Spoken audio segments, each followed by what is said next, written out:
All right, welcome to the Formula Juan podcast with the titular Juan Hello, everybody. and me, the brother, Carlos Julian. I see that you no longer have a Brazil Oh poster. yeah, the Brazil it was removed unfortunately. The categorical Brazil, but yeah, we're tidying up the house. Let's just put it that way. I But get yeah, I don't know if it's gonna be back, but maybe we'll just get a better Brazil. Maybe that's what's gonna happen. you. Yeah. Can you put your mic up a little bit? In the volume thing, or Yeah, here. here. In the gain here. Is it too low? Just a little bit. All right. What about now? Is that better? Oh yeah, that's good. All right. Good. Good. Oh, Okay, nobody so told me about this. Oh, all right, go on. Sorry. So we're gonna talk about the French Grand Prix of France. Formula One and Formula One.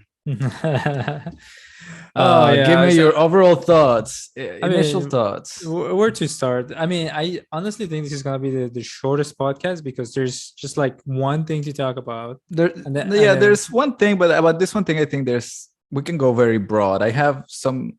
I actually hmm. have 5 topics. Oh, okay, Uh, all right, that's pretty good. yeah, More than I anticipated having like two, at most three, but five is pretty good. I think some of these topics are gonna combine into one. I think it's one big topic, to be Okay. honest. And I don't even have.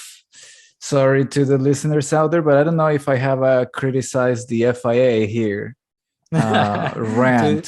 to the fans of the criticizing FIA. I know. I don't think there's been a single person that has said anything about us criticizing the FIA. I assume that it's a tacit approval of our views. um, but no, okay. In all seriousness, the French Grand Prix. I think easily the worst Grand Prix so far of the year. Like probably I want to say a 4 out of 10, maybe like a 3 out of 10. In terms of like how good the race was, because I mean, like the first like 20, no, like 11-ish laps before Leclerc crash, pretty good. It was very interesting, very exciting, and a lot of things going on. But then Leclerc crashed, and literally nothing happened. Nothing happened until like the last 10 laps when like Sainz was able to catch up to Perez, and even that's his own controversy. But because he wasn't excited at the end of the day. Yeah, I mean, I don't know. What did you think? Yeah. I think it reminds me a lot of kind of Baku, where Mhm. like it was exciting, and then Leclerc's engine exploded, and Yeah. then it was like, oh, okay, well, I guess the Verstappen won. Yep. And I mean, and that one, I think there were no, actually, that was pretty boring too. I mean, I think these two were pretty boring. Yeah, but Uh, I think on the French Grand Prix, perhaps a little bit. No, I don't know. They both are pretty boring. I think the French Grand Prix is actually a little bit better. I think there was more action because in Baku, Carlos Sainz also retired, and also Carlos Sainz wasn't doing as hot at the time. I think Carlos Sainz is improving right now, mhm, mhm. finally finding his groove in the team. Yeah, I So find like yeah, some confidence. Yeah. so let's start with the topics. I have questions for you, All right. and we're gonna go deep into these questions. Mhm. Uh, so the first one and the most important one, right here, right now, is the championship over? Nice. Let's start starting with the big guns. And I'm gonna say yes, probably. Like if it isn't, it's for a very like sort of specific set of circumstances that I just don't foresee happening. Like like for some reason either like Verstappen starts crashing out, or all of a sudden like Leclerc sort of understands how he should do the championship and not do these type of things, and then maybe everything goes well.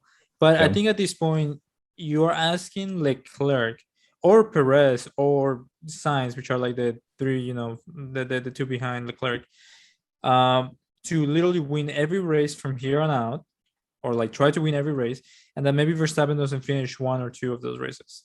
I mean, he's not mathematically out like winning, but he's Yes. like over 60 points ahead. Just assuming that he's gonna finish every race and that you win it, and his second place is like 7 points per race, and I don't know that Yeah. So Verstappen, if we do the math here, there are 10 races left, and he's 63 points ahead. Yeah. So I'm not gonna calculate fast laps points here, assuming that there's no points for fastest lap. If Leclerc is going to win, if Leclerc was to win every single race from here on now until Abu Dhabi, he has to win every single one of them, and Verstappen is second in every single one of them. Right. So Leclerc first, Verstappen second. By Abu Dhabi, they will be tied on points. Tied. Yeah. So like if Verstappen wins another race, like so I guess by that means that if Verstappen wins another race, he could just finish every single race second from here till the end of the year, and he can still win the championship. And still be fine. Correct. Yeah. So it's literally looking like it's locked. Like, I mean, I feel like especially Leclerc, like this was his chance. And actually, before the weekend started, I said to myself, I really hope that Leclerc wins this race, like after he got the pole position. And I said, because Verstappen actually looked a little shook after the qualifying. He looked like he was maybe a little bit out of his zone or uncomfortable. Yep. Like to the point there he was like stressed. And like you could see it, it's like all of a sudden the Ferraris actually have a shot. You know, they actually out-qualified us and they have a shot. And then I was like, if Verstappen can be sort of destabilized, he is a tiltable guy, or he's liable to make mistakes when he's angry or when he's driving like under pressure. So then there's a chance. But then Leclerc, he did exactly the wrong thing. He essentially let Verstappen, relax for the rest of the season, just drive at his own pace, just finishing races. And then now Leclerc has to be the one that's like stressed out trying to catch him. And to me, it's just not smart. I don't know why he was trying to outdrive the car, like outdrive like himself. And then when he lost, he was like so stressed out on the radio. I was like, why are you like, that's the wrong attitude to have. Yeah, it's like like a wounded animal, or something. But like it was too much. It's kind of like, I think he needed to understand on a mental space that like he should just be trying to gain back as many points as he can, but in a relaxed way. He doesn't need to rush it. He just needs to fucking finish races and like do it slowly. Or he needed to. Now I think it's too late, because now he crashed out and he lost out on a bunch of points that like now he's never coming back. So yeah, I think we've always mentioned that. I actually think that, I mean, we've always said it, Verstappen is probably the best Formula One driver in the sport at the moment. Yep. It is. The last time I remember Verstappen making a mistake was in Spain, where like there was a little bit of a wind on turn 4, and he was like, "Ooh." He didn't even crash. He just like went out on the gravel, and he still won that race. Yeah. I think that was also the race that I think Leclerc's car also failed in that race. Yeah, Spain. That was an ECW for him, and like Ferrari once again failed him in some capacity. So but Verstappen doesn't make mistakes. The guy is solid. Like Verstappen's worst performance is not even his fault. Like in Silverstone, it's just like he got a giant piece of debris stuck underneath his car. Yeah, and then if we don't count that one, his worst performance is he finished third in Monaco. Yeah, like the guy doesn't have Monaco. A bad day. Like that's a bad day for Verstappen. Yeah.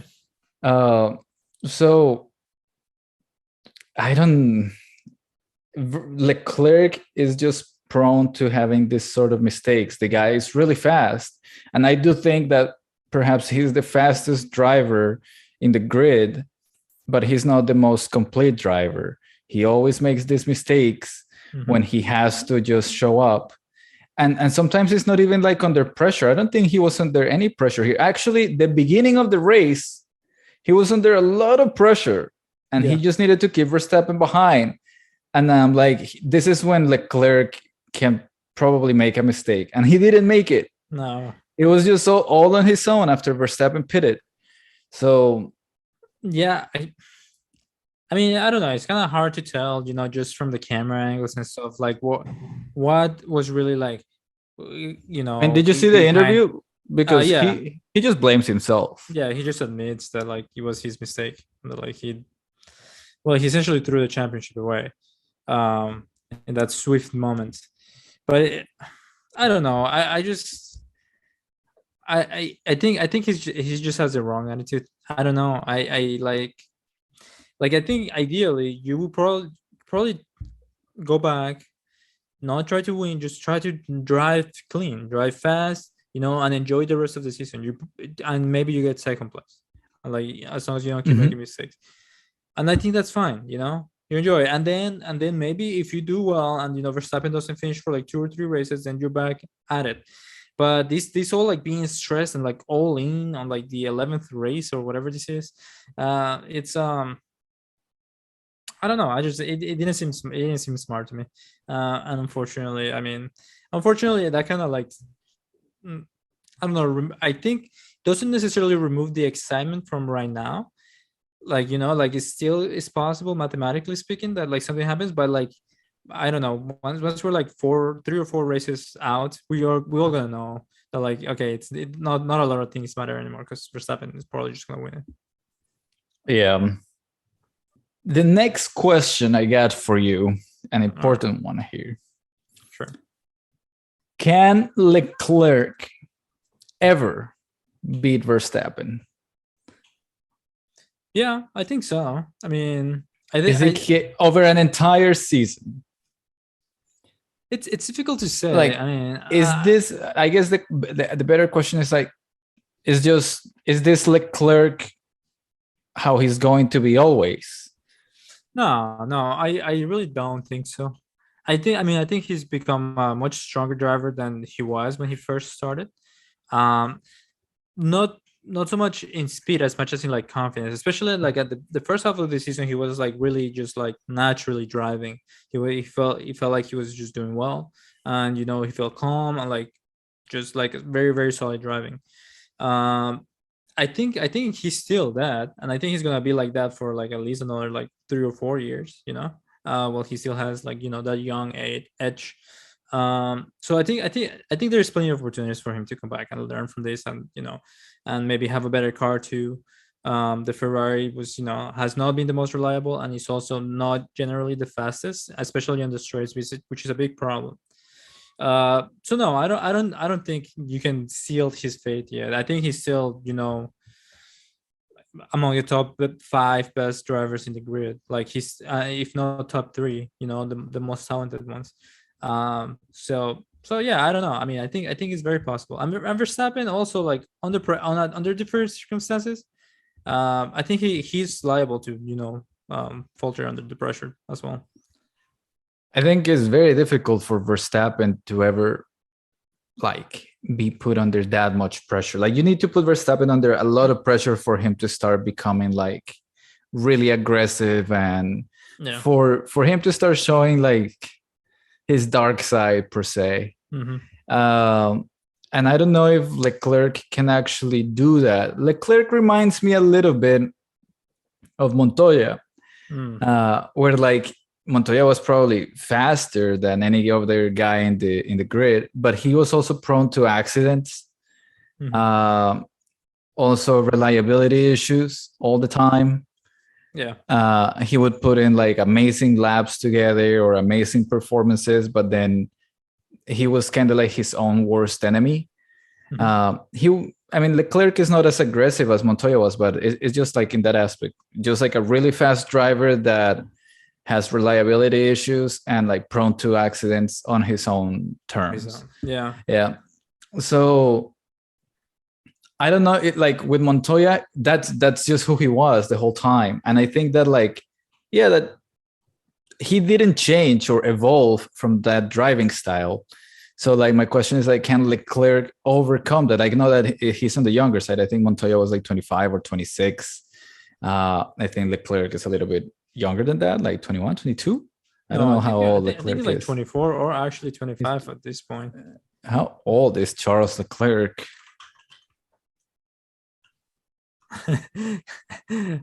Good question here.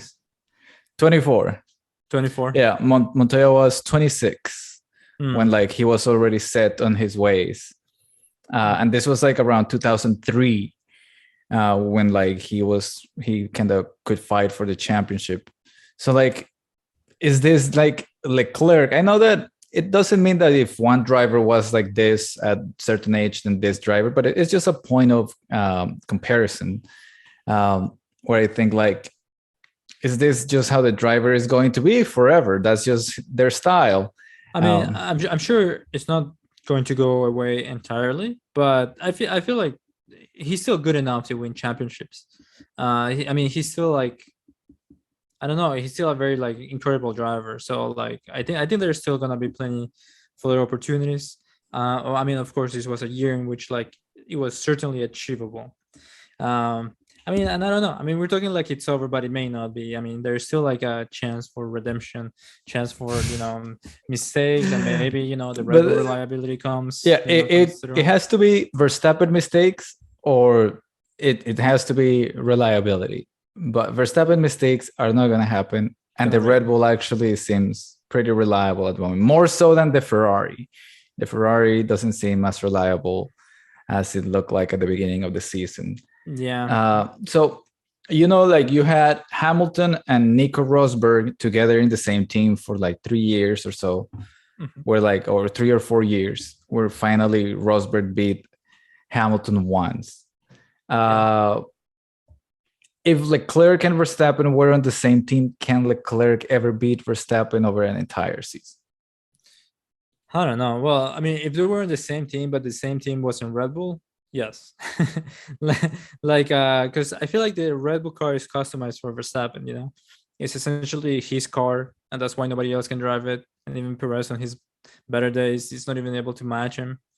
So no, probably not on the Red Bull, but on any other car, I think so, actually, because I think Verstappen is actually a little bit more.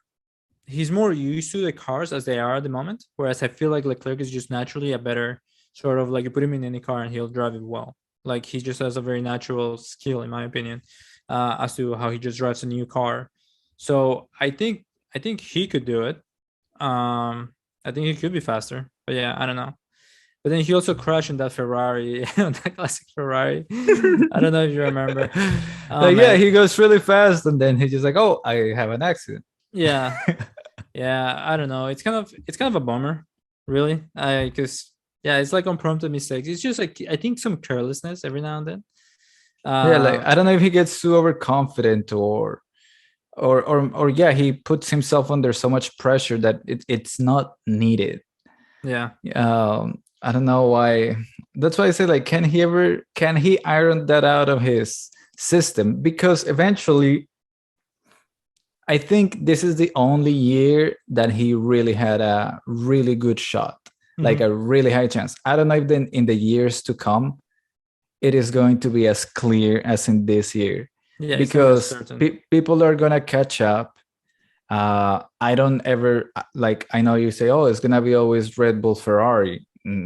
That's not. I think Mercedes at some point is also gonna be up there. Yeah, and they're almost already catching up to the Ferraris, actually.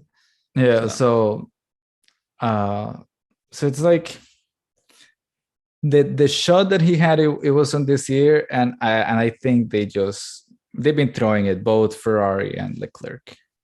Yeah, it's like Ferrari versus Ferrari, which of course leads to the most obvious and controversial question of all time, which is Ferrari cursed?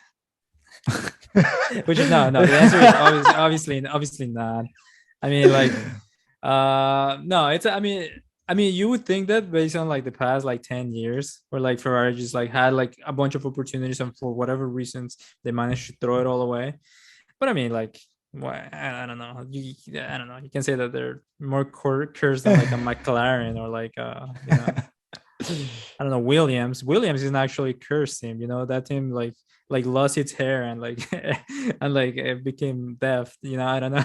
uh, compared to Ferrari. I mean that team was one of the greatest of all time, and now it's like struggling for ninth. So yeah. No, I don't think Ferrari is really cursed. I think I don't know. I think it's just like they really need to just better the practices. It's very disappointing to see such a good team with such good structure and with so much like love. Like there's people that naturally just love Ferrari. Like everybody relates Formula One to Ferrari, and they have that. So it's like it's kind of sad to that it's always themselves shooting themselves in the foot. So yeah. Actually, now that you bring in the Ferrari theme, that was my next question. All right. Can Ferrari get the full package before the year ends? What do you mean by the full package? Like the car? You mean? No. The full championship package. In order to win a championship, I think in some years and perhaps many times in Formula One, there could be some years where like you don't need to be the best, like you don't need to be 100% on everything. Yeah. But if you have some good results, you can still win the championship. I don't know if any particular year comes to mind. For example, the Kimi Raikkonen year, I'm pretty sure Ferrari wasn't the fastest in 2007. They were like the McLaren was definitely the fastest one. Oh, okay. Between Alonso and Hamilton. They just couldn't decide which driver to favor, and then Ferrari ended up winning it at the end. Like not always the best team wins it. Not always the fastest car wins it, or you don't need to have the full package. But I think now in Formula One, you do need to have pretty much the full package in order to win a championship. I think all the teams are you mean between much there. Like you mean between the car, the strategy, and the driver? Is that what you mean? Yeah, yes. You need the team, you need the driver, you need the car, everything to work like symbiotic. So, big word. In order to win the championship. All right. Yeah. I do think it's I think it's a big part. I guess it's just because it's so obvious with Ferrari that like that's what they're doing badly, or that like that's just what they do wrong. The strategy portion, and it's like they construct a good car, and actually they have a really good driver too, like one of the best. But it's just this inconsistency in strategies and on messing up people's races and reliability, and then like sometimes your driver also spins out. So it's like eventually, like with so many mistakes, like I don't know, you kind of do need the full package. And at the moment, actually, Red Bull has pretty much everything.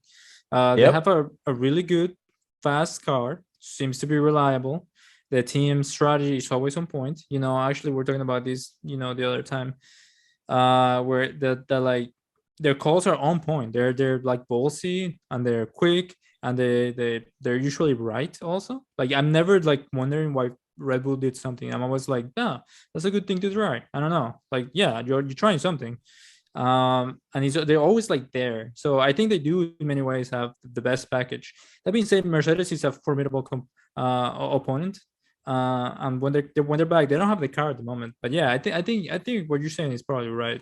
Or the point that you're trying to make is that I think you do need the full package. There's like really not a lot of error for mistakes. Like I feel like the only thing that Ferrari have at the moment is the car. They have probably the fastest car in the grid.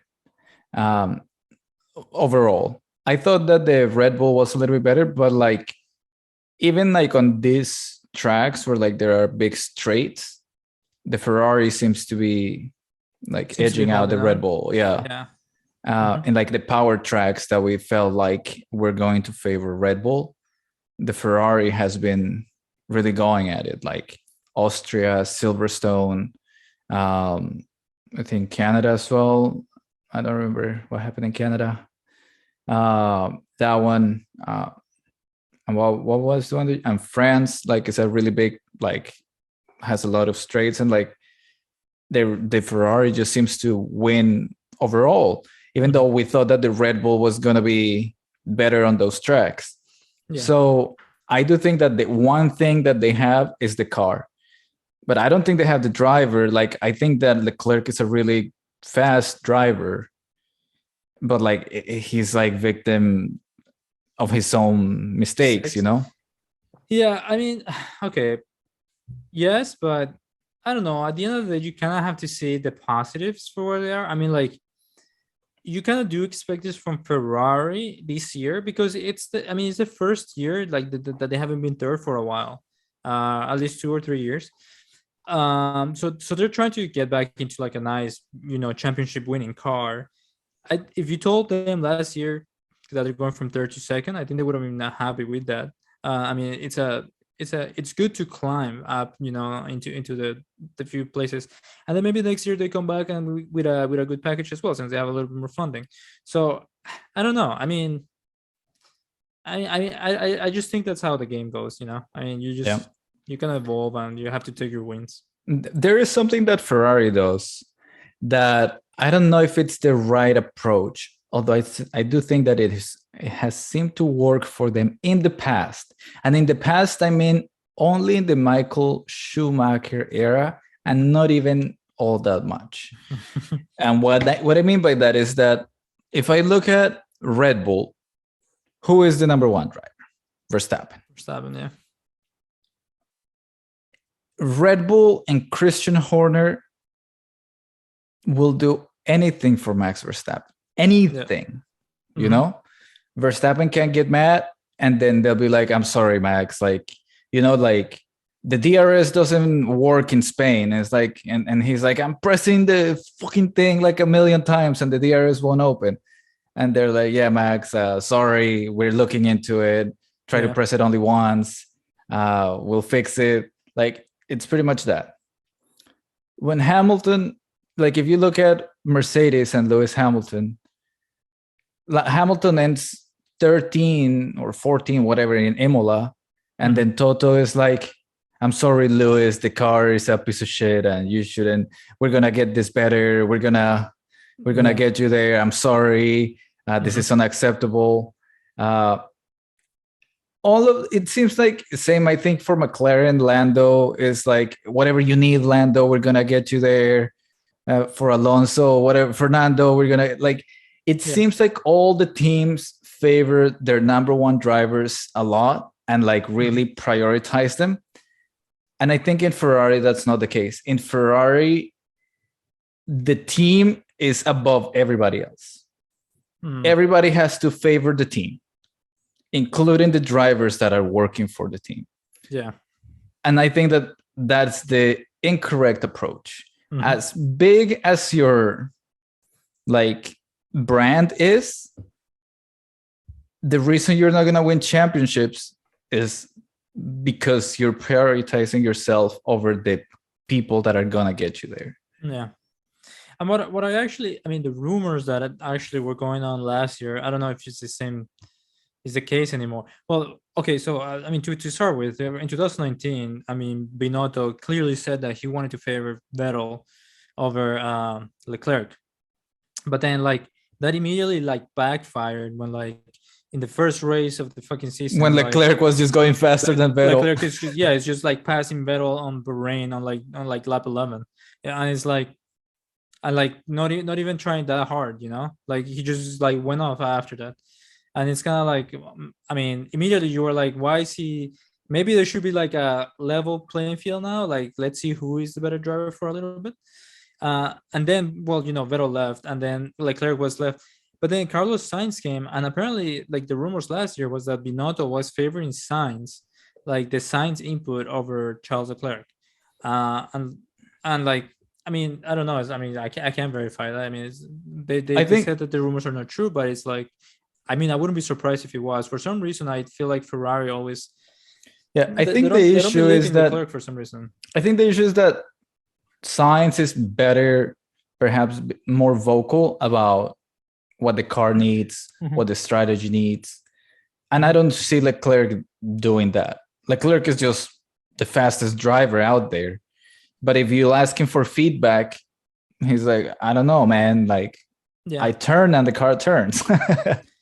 Yeah, I mean, and I think that's the problem with, I don't know, the Leclerc, because he's like really nice like about it, and like also it's not his job to think about the strategy. Like, I mean, I wish he would do like what Science is doing, but Science is kind of just like going rogue in decisions, and like it's working out because like the team are like the, doing the team's decisions are so they're non baffling. like efficient. Yeah.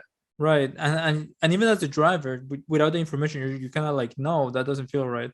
Leclerc doesn't do that. He kind of just trusts that the team knows what they're doing because they're supposed to know what they're doing. And when they don't, it's kind of like Leclerc ends up like went from one to fourth. Like, I don't know. So In more than one occasion in Monaco, in in Monaco, Silverstone. and in Silverstone, yeah, yeah, um, Like, yeah. No, well, so so that was it on that. yeah, I think like just still on the subject, I feel like when Ferrari put themselves above the driver, like it's been like that for many years. I think like Ferrari was notorious in like, I mean, I don't know, I want to say Niki Lauda or is it Alan Prost? Like one of them talked shit about Ferrari and they fired them. It's like, you're not allowed to be in our team. Like, can you imagine that if Leclerc is like, oh, my team is not doing very well, I don't know what they're doing, and it's like, you're fired. I don't know Yeah. if Ferrari can actually afford to do that. Can they? I mean, I wouldn't be surprised if they did, if I'm gonna be honest. I mean, I don't know. Those people are very proud, and but the thing is, like, Like, I don't think have you Leclerc seen would do that. have you seen Binotto interviews? Like, well, I don't think Leclerc would do it, but I think it's because he loves Ferrari a Yeah, lot. exactly. He wouldn't say. I don't think he's the kind of guy that would say like that about a team that he really loves. He's not Montoya in that aspect. Yeah, uh, yeah, but Binotto, like it feels like every time that they make a mistake, they never own up to their mistakes. It's like, oh yeah, we messed up on Charles. It's like, no, they just say like, yeah, that's unfortunate. Charles went, but like we're happy for Carlos. And then like, bro, own up that you fucked up. Why is it so hard for Ferrari to accept that they made mistakes when the entire audience of Formula One can see them making mistakes left and right? yeah, So like we talked about like the package of Ferrari. The car is really fast. They can really build a really fast car. The driver is not there, but the driver is really fast. And then the other thing is the thing is that they prioritize themselves over the driver. But also the other thing that I feel like they lack is decision making. They're not, for some reason they can't think and make decisions fast. I don't know if it's the personality of Binotto. For I mean, example, Arrivabene was really decisive. I feel like that I think is what I said, that the more the time goes on, the less I like Binotto as the team general for Ferrari. I just Yeah. I don't see him as the true like a true determined leader to try to win with. Like I think it's just a the guy guy that can knows build a things. really fast car, and I think Yeah, the guy can organize the team, but I think his personality needs time to think what the right call is. I don't think he's a guy that can think on the fly as to what like they need. yeah, And I don't also see him surrounding himself with people that can do that over him. Or I don't know if the people that can do that over him are too scared to speak over him because yeah. he's like such a nice guy. Like I think Binotto is like an incredibly nice guy, but Yeah, I don't know. but Actually, I was listening to him speak the other day, and I was like, I don't know, I don't know. He doesn't sound that nice to me. that He nice sounds though. like He's just he, passive. yeah, he's just like very, I don't know, maybe slow moving or something. Yeah. But he's not. I don't know. In my opinion, he's kind of like too businessy or something, too calculated. And it's more like, I And don't know, in like, Formula One, it's good to have that calculation, but you also need to think on the fly. and really fast. Like, I'm not a fan of Gunther Steiner, for example, but the guy can think real fast. He knows Yeah. how to make a decision when it needs to be made. Same Or with like Christian Horner. I don't like Christian Horner, but the dude will make a call in a he split delivers. second. Yeah. Yeah. And same with Toto. Like, I mean, the guy, he's been nothing but like exceptional. Not only is he like a great team principal in the sense that like he just makes the right decisions, but also like he's really good with people and with the drivers and understanding what like they need and how they can win. He really understands everything about it. Whereas like Binotto, I feel like he's just there to like build a nice car and like that's all, you know, like Yep. well, Like I that said, is they prioritize themselves over the drivers. It's like the driver is here. He's like, he should be like thankful that we're allowing him to drive our car. yeah. And that's the aura that I get from Ferrari. And like their calls are so indecisive in Monaco and Silverstone when they leave Leclerc out for whatever reason. Also, in this one, like they're talking to Carlos Sainz. Like, I don't know what the fuck they were doing. Oh yeah, that was so bad. It's like even the commentators were to the point where they were like, "Why are you saying that right now? Don't you like the guy's in the middle of like battling Perez, like literally like fighting corner to corner, and you're like telling him to pit, and which like he was already getting past the pit lane, and it's like, what the fuck is going on? Like, Yeah, and they take so long. Like Ferrari needed to come to a decision with Carlos Sainz, where like we pit you right now so you can try to catch up to them, so you have enough laps. yeah, Or we allow you to pass Perez and try to hold on for dear life for the best position that you can. break out of the 5 seconds. Yeah, Yeah, that you can just make it. Those were the two decisions, and they chose a third one that wasn't in part of the decisions. They allow him to pass Perez, and then after he passed them, pit him. Like, I don't understand. It's like especially in France that has like such a long pit straight. Also, I think they made it longer this year as well. they made it even longer. Yeah, it's like, what sense does that make? Like, he's not gonna. There's only like 10 laps left. There's no way he can ever catch up, and like he was already in a different tire compound, which it seemed like he was going faster than the Red Bull. So why not just let him go through and like, yeah, if the tires give out in like 5 laps, well, fine, he gets passed, and then he gets passed, but maybe by Russell too, and then boom, that's it, that's the end. But like instead they did like this other weird strategy. I think he actually managed to get back to fifth place, which is I think where he would have ended up if the tires had gone out. So I mean, in that sense, it's not that bad, but it's just very revealing that like had it been any other situation, Ferrari would have lost out once again by doing something really stupid, really random, and just like perceivably a bad decision by everybody. They just take so long to make the decision. Yeah, it has to be really fast. Like we could all tell for like about a lap or two, Ferrari need to pit Sainz now or leave him out. And then those 2 laps went by, and we're like, okay, they're gonna leave him out, and then they pit him.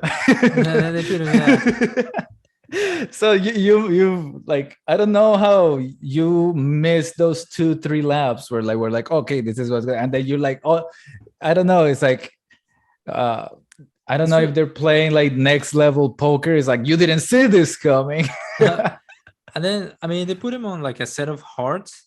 But I don't know why they wouldn't go with mediums or even soft at that point. I don't know. If there's only like 9 laps left, yeah. Yeah. I don't know. I don't know. That's also bizarre. So, but anyways, I think that's good on Ferrari. So yeah, that was the Ferrari rant. I think, can they get the full package before the end of the year? I don't see it. I don't see it. Yeah. But maybe over time they will get there. I think over time, Leclerc can probably iron some of this stuff out. It'll be really good experience for him to be like competing for a championship. It's better if I lose 7 points, like if I end second, than if I lose all 25. Yeah, you know, I think that's something that Verstappen has ironed out of his driving. I think for like 5-6 years, Verstappen was just like crazy, just throwing himself there, and now he's just solid. I think Leclerc needs to learn that, and I don't know if Ferrari can ever get out of their own All their right. heads out of Yeah. their own ass, Yeah. and start saying that they cannot win the championship. Like the fact that they won with Michael Schumacher is like, I think Ferrari respected Michael a lot Mhm. more than the team, and Michael brought him a lot of glory, and that's why he was so good. But unless like Ferrari can get back to that, where like they respect the driver that is leading them, I don't know if they can ever get the full package. I don't like their current philosophy. It's just been too many years. Yeah. But yeah, it was the Ferrari rant. All right. Okay, so I have only two more topics here. I don't know how long they're going to be, but the next one is Mercedes. Mm-hmm. Can Mercedes get it back together before the year ends? Will they be a little bit of like, I don't think they're going to be championship contenders, not even drivers, or I don't know if maybe constructors, I don't know. But I think they can definitely aim to beat Ferrari as constructors. Yeah, I think so. But can they get it together and win races on their own merit before the year ends? I would say maybe. I mean, winning races probably feasible. Yeah, I think especially the third team eventually edges out a victory because things happen to the lead drivers. It happens all the time. So I think yeah, I think it's possible that Mercedes gets a victory at some point this year. I don't think they're gonna be able to go for first, like you said. They probably can catch up to Ferrari if Ferrari keep messing things up, which most likely they will. Uh, so maybe there is some chances. I mean, as a whole, I think that they've made a lot of progress, and I think next year is just looking a lot brighter for them. I don't think this year that much anymore, especially because I think they announced that they're just gonna focus mostly on next year. Um, so so yeah, I don't know. That's kind of the way I see it. Yeah. They're kind of far away from Ferrari. In the points, I think they're like 60 or something like that. No, or like 40 something points away. They from Ferrari, they are 44 points away. 44 points away, which is a little high. Actually, I Not think it's not that high. not I mean, it's a little impossible. high, but it's high overall. But I Mhm, think Ferrari should be way higher than that. mhm. So Yeah, I mean, I think it's still in contention, especially because Mercedes are so consistent and Ferraris are so inconsistent.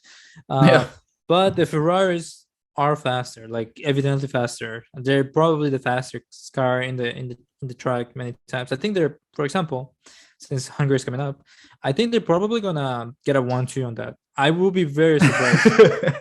I they mean, should get a 1-2. easily. Yeah, that's the one track that I Oh, was like, that's when they have the chance to get the 1-2. speaking of Leclerc and Ferrari, here just a quick stat. Both Max Verstappen and Charles Leclerc have gotten 16 pole positions in Formula One. Hmm.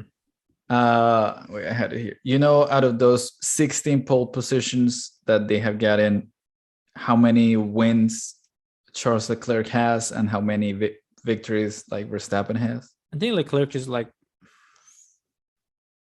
5, maybe. Yeah, Leclerc has 5 race victories Wow, look at that. That on from with 16 poles. Do you know what's for Max Verstappen? probably I would guess around 13, No, 11. Max Verstappen has 27 race victories.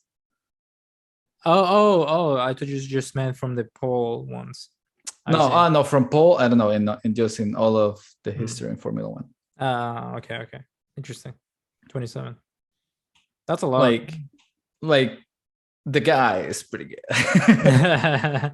Yeah, I mean I mean that's kind of surprising because he's actually like really good at qualifying too. Um, but yeah, I mean I can see that. 27. Yeah, he's Yeah. very fast. He passes a lot of people. He's good. He's And good at then that. the other stat that is probably, we'll see if it's still this year, but since 1992, pretty much how many years is that? 30 years. Mhm. every single season since 1992 has had a race victory by either Michael Schumacher or Lewis Hamilton. That's It, actually a pretty cool stat. yeah, for 30 years, those guys have won at least one race every single one of those years. Nice. We'll see if that tradition continues. I suspect there's still chances for it. I don't think Hungary is gonna be it, perhaps, but but I think it's within the realm of possibility that they get a victory. Yeah, actually, what I'm surprised about Mercedes is that I didn't think they were looking that strong in this weekend for France, and they actually managed to do just fine. It's quite surprising. It seems like Perez was struggling the entire weekend, and then Mercedes they were just like consistent, and then they got a second and third place. Yeah, second and third is pretty good, in like the track that I don't think they were doing all that hot. Yeah. Yeah, I mean, there's a lot to say there, but I mean, Russell took advantage of a good opportunity. I mean, before that, I mean, Russell was like whining about like that, like I was like, you're trying to get away with a robbery here. You're trying to steal that position from Checo because Checo really didn't do anything, but you squeezed in there, pushed him out, and there was like oh, he got an advantage, and it's kind of like, no, you kind of like pushed him out, and he just like stayed where he was. He gave the position back to Sainz, and then he just stayed in the same position. Yeah, I like that thought. Is like, George, just shut up and drive. Yeah, just keep your head down, man. And then eventually he had another chance, and he did pass him. I think he was losing hope that like he could pass, but then like he had an opportunity, and then he kept the place. He managed to keep the place. I mean, that's pretty good. I mean, and it solidified a good weekend for Mercedes, and that's the thing about consistency. I mean, we say in this show a lot that like consistency is really what wins you. It's not so much like incredible showings, although those are fun, but it's more like the consistently being there, like every single weekend, top five. Like Russell or like Hamilton now is starting to get back into the groove. Which, by the way, Hamilton's starting to get back into the groove, huh? Like Hamilton is getting there. Like, I know. I mean, I think the best driver in the grid is Verstappen, but Hamilton is definitely a close second. The guy just like you have to, in order to win a championship, you can't mess up any single weekend. And when you do mess up, it's like it's not even your fault. Yeah. It's like something bad happened that you just couldn't control. And Verstappen, that's Verstappen every single weekend. Yeah. And that also seems to be Lewis Hamilton. Like the guys are just too good. So like, I mean, it was fascinating to see both of those guys last year, like when both had competitive cars go up like against one another. I don't like what happened, but regardless of that, it's fantastic to see that. Like the guys are like at the top of at the peak of their performance, and they can just every single weekend deliver, just no matter what, they just deliver the result. Like that's like what a champion needs to do. So it is very, I don't know, it's hard not to admire. It's hard to hate on that. Yeah, exactly. Especially, I mean, he's going against Russell, who is a young guy, thirsty, really fast, like very naturally fast as well. Has won everything that there's to win, and now he's like in one of the best teams, and he's really trying to prove himself. And then Hamilton, beginning of the season struggles a little bit, but now he's just come back and he's just like faster, and you always have these doubts because like, well, he's getting older. He's only getting older. And at the beginning, he wasn't even struggling all that much. I think in Bahrain, he beat Russell. And then after that, like in Saudi Arabia, the safety car messed him up. In Miami, the safety car messed him up. I think in Imola, he got stuck, unfortunately, behind Gasly. I think Imola is his worst performance. I cannot excuse him for that one. But aside from that, he's just been there every single time. Like in Silverstone, he's there putting pressure the whole time. Also in this race, he's just putting pressure the whole time. At some point, it felt like he was pressure, like he could pressure Verstappen, but the car is just not there to like pressure him like throughout the whole race and actually fight for position. But if like Verstappen's car explodes, like Lewis Hamilton wins the race. Like they're just there, like very consistent every single time. So I think Mercedes, I do want to see them win a race. And I know that after the summer break, they are going to implement the changes for the purposing. So I don't know if Mercedes are going to improve or the other teams are going to get worse or whatever. But I don't know if they're, I think they're delaying them past Belgium and they're going to go one more race after that before the changes. But maybe that could bring Mercedes back a little bit. I don't know. Yeah, well, we'll see. I mean, there's still plenty of season left. I mean, we're like a little bit over halfway, but I mean, the first half has been pretty action-packed and a lot of like different like things that could happen. So we'll see. We'll see what happens on the second one. Yeah, and the other thing that I wanted to talk about, I mean, we can put it here just as a last topic. Just last topic of conversation, and I think it's gonna be like 5-minute topic, a really quick one.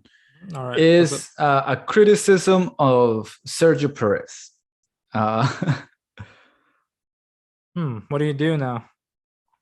So he, like I know that Russell overtook him under the virtual safety car, or not under the, like right after it ended.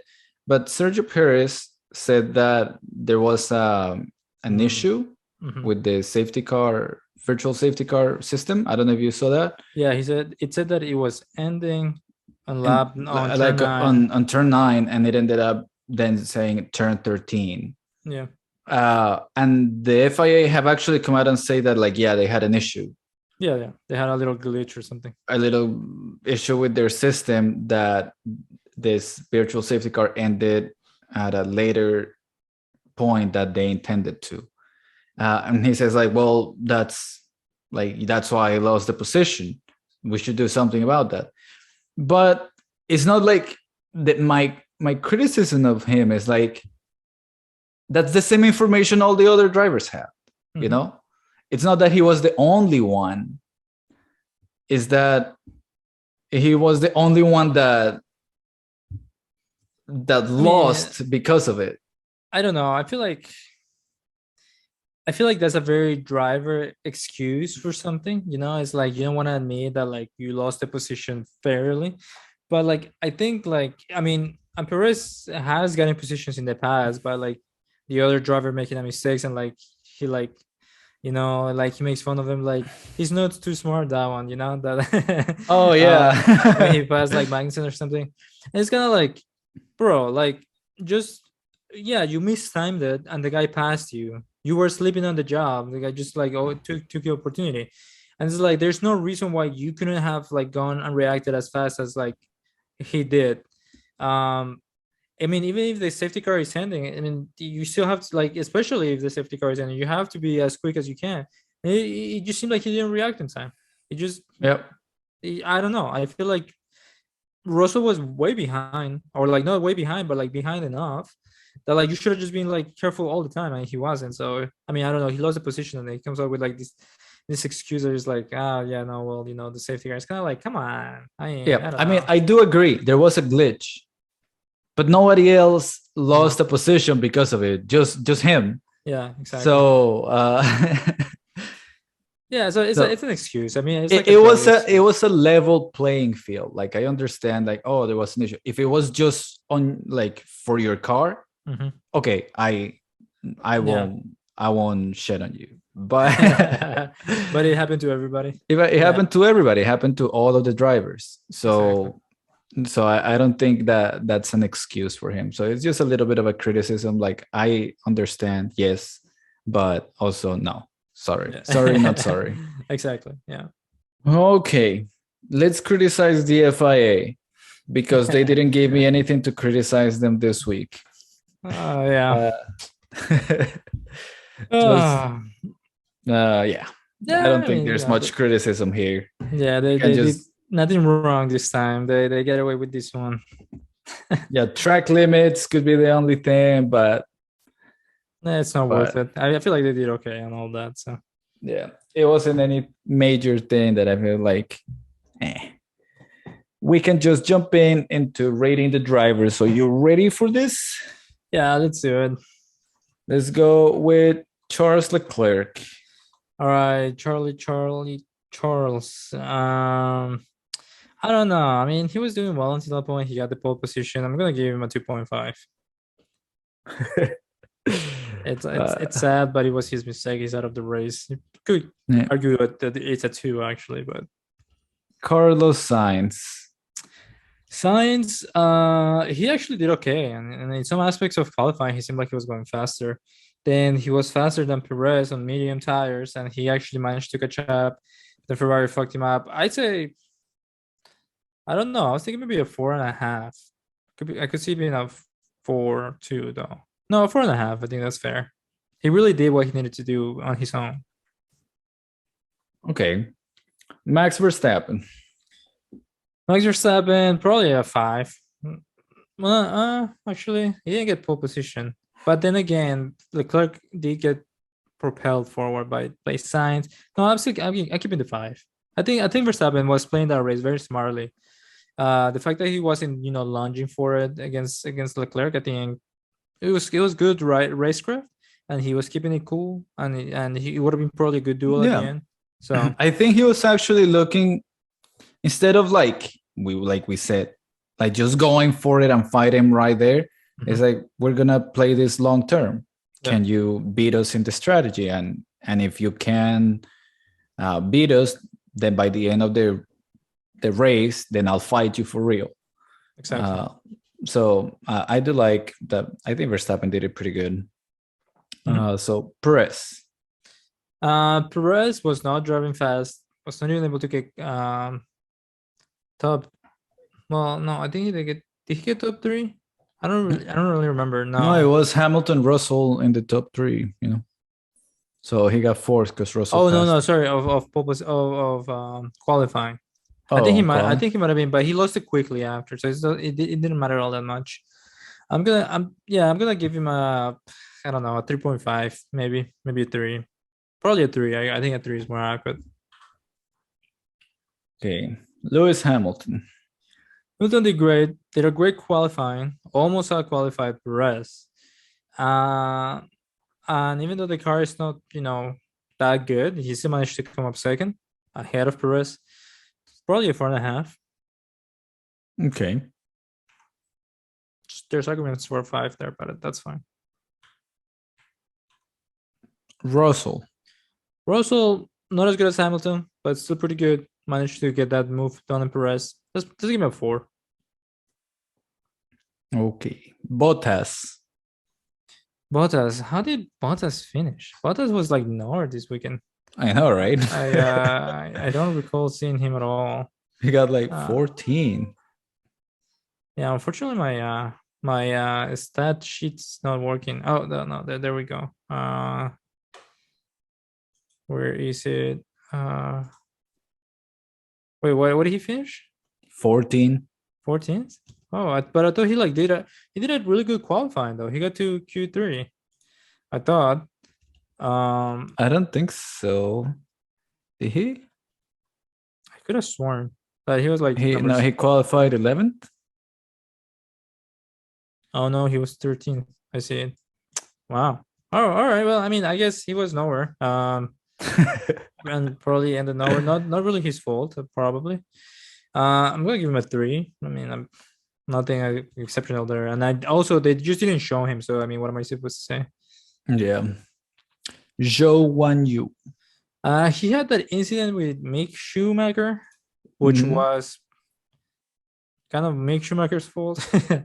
I don't know. I'm gonna give him a 3 also. I didn't see him at all. I don't know. I don't think it was his fault. And at the end of I think he ended up not finishing the race anyway. So Lando Norris.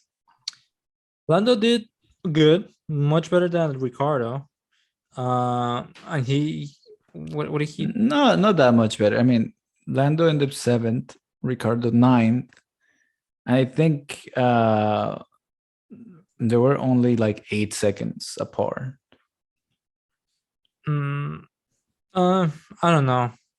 I want to say an a four because he still was. Oh no, Fernando was the best of the rest.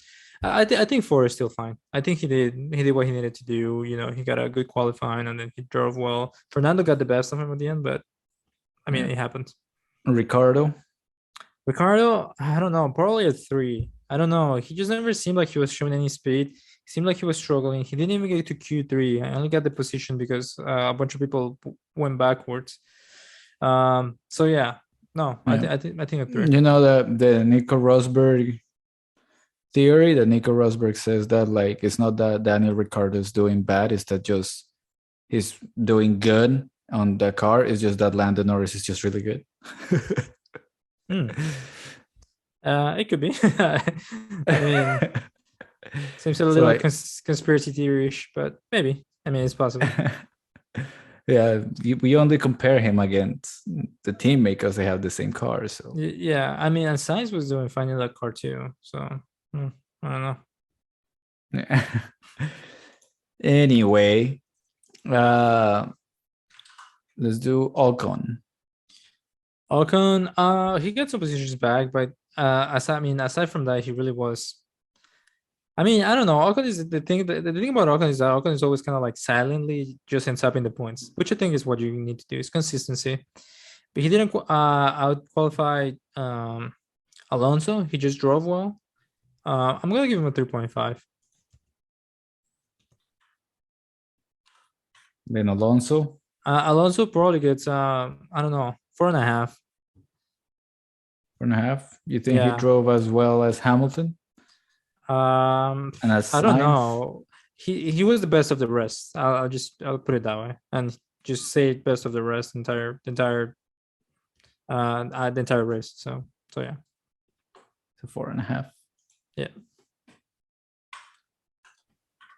Wait, what did I give Sainz? 4.5. Okay, that's what I thought. Okay, good. I think that's a good score. Okay. Alexander Albon, which for whatever reason in the commentators now call him Alexander Albon instead of Alex Albon. I don't know. Maybe he's going for that now. Maybe I he don't know. told them it's like my name is Alexander. Use all of my name.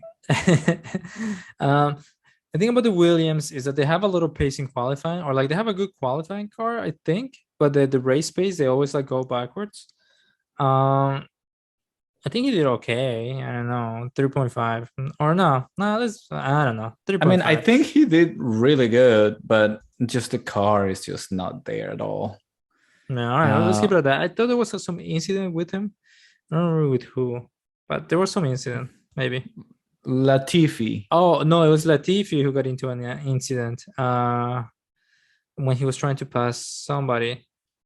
But no, he did poor. I think it was his fault at the end of the day. He was trying to pass maybe a Haas. I don't know. Yeah. I mean, Uh, Latifi beat Kevin Magnussen.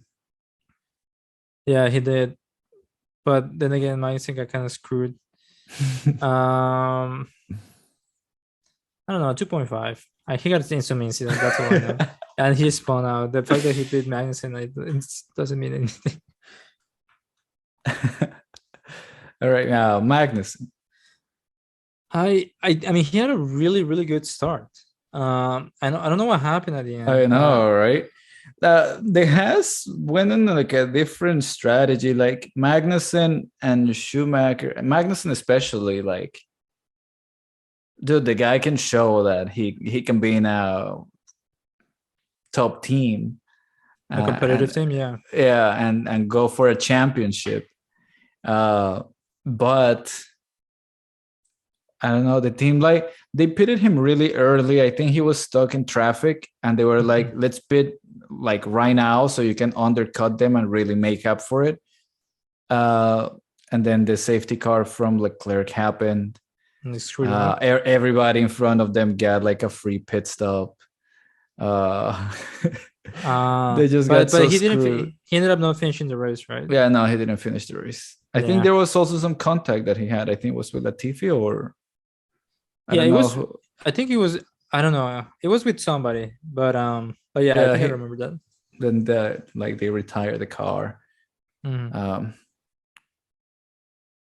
Mm. so how much for Magnussen? Oh, I don't know. I don't know. It's really weird. It's such a weird race, such a weird result. I'm gonna give him a 3. I mean the start was really good, and he also qualified. I think he had a good qualifying. So yeah, no, I'll give him a 3. That's fine. 3. And Mick. He did really poorly. I'm gonna give him a 2.5. Just on performance alone, like he was not doing well.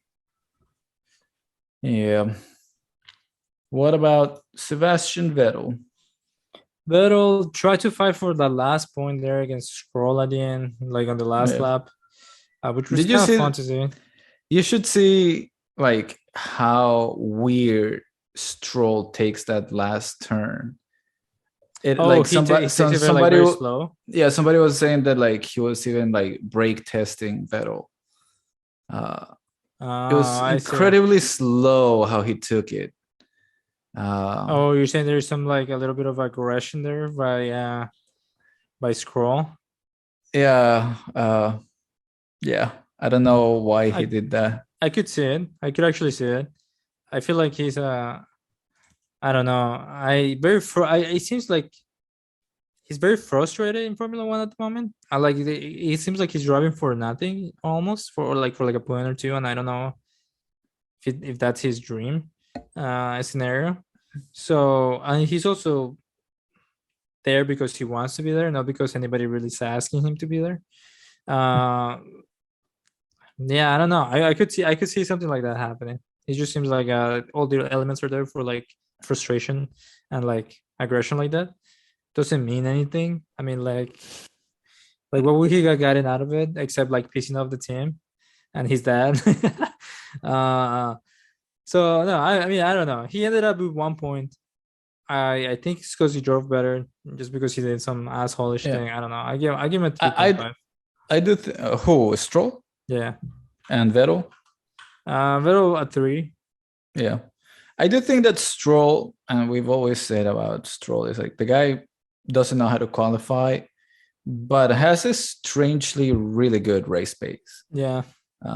So the guy can Maybe really it's the make way up he sets up spots. the car, or maybe I don't know. Yeah. Maybe he just gets nervous and I or don't it. think, yeah, he's not that good in like a one-time Yeah. like lap shootout. He just Mhm. doesn't know how to do that. Yeah. So It's so always yeah. struggle with it. Always. I think the only people we're missing is Gasly and Tsunoda. Oh man, that's rough because they were. I don't remember. Those guys are never Yeah, I don't like they're know. so forgettable at the moment. Yeah. Trying to see. I don't know. I'm gonna give them both a 3. I honestly I don't remember much. Didn't Yuki something happened to Yuki? I don't know. Did he like spin out on his own or something? I I think didn't Esteban Ocon bump him out, took him out? I think so. I think Ocon got like a 5-second penalty. I think yeah, I think so. Man, I sort of I just watched the highlights and I can't even remember what happened to him.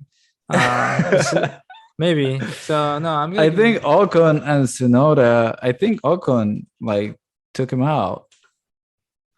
Huh. Yeah, Tsunoda spins and clash with Ocon in the opening lap. Oh, I see. All right. Well, I don't know. I don't remember whose fault it was. Tsunoda was not gonna be Yeah, in the top 10. I guarantee you that. I'll give him a 2.5. it is Ocon's fault. If you see it, like Ocon just Oh, I have to find it. Oh, wait. Yeah, it's in lap one. Like Ocon goes over the curb and gets like some understeer that or oversteer that he has to correct, and then when he corrects it, he hits Tsunoda.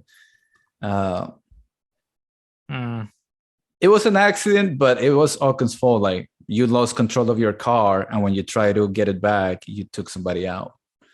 I see. Let me see. Oh yeah. All right. Yeah. That is pretty much Ocon's fault. Yeah. All right. Well. All right. Let's not blame Yuki then. Let's give him a 3 and a 3. Let's not prolong this any longer.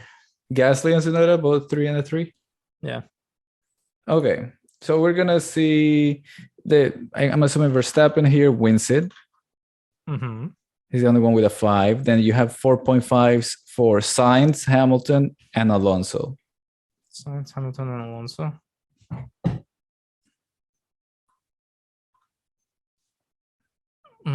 It's hard to say because Sainz did so well.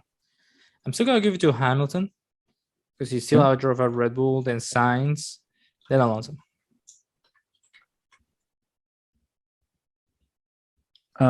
Then you have a 2-way tie between Russell and Lando.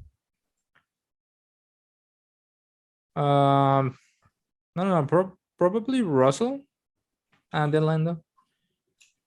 Because Lando just kind of drove forward. I see. Yeah. And then you have a 3-way tie for the last 3 spots for Albon, Ocon, and Stroll. Okay, let's do Ocon, Stroll, and then Albon last. I'll give him a point. Ocon, Stroll, Albon. That's it. Leclerc didn't get any points this week, just like he didn't get any points in the race. Yeah, sometimes it correlates, you know. I think our point system is actually not bad. Actually, you know what? What's the average of all the scores that are given Leclerc? Do you know that? No, I would have to go back in the videos. I usually just get the actual points, not the average. Maybe I should keep it. I feel like the average might be a more accurate measurement, but we'll see. Yeah. Or like we should base it. Yeah, I think the average of like the 5.5s and yep. We'll switch it. Switch the rules halfway through the season. Like, yeah, why are we using this useless point system that like favors the winner so much? Yeah. Well, in any case, we're going to Hungary. They're probably one of my least favorite tracks to race on. It's usually the one where I come in and then like I get stuck because I hate doing laps on it. And like I stopped playing the game for a while after that. You go on your summer break. Yeah, I got my summer break. I'm like, I come back to this, and then it's usually where my season ends. I usually start playing online or something else. But no, I mean it's a good track. It's fun to some extent. I'm sure it's fun to drive in. It's just to me in the game, it just doesn't feel good. So yeah, I mean exciting stuff. Then we got the summer break, which is good. I feel like a good break, a month break is kind of nice. I mean the season, the second half can be enjoyed on its own, and even though it's kind of predictable at this point, so it's good. It's been a good half, and we'll see what happens. Okay. All right. That's it. All Peace, right. y'all. See you, everybody.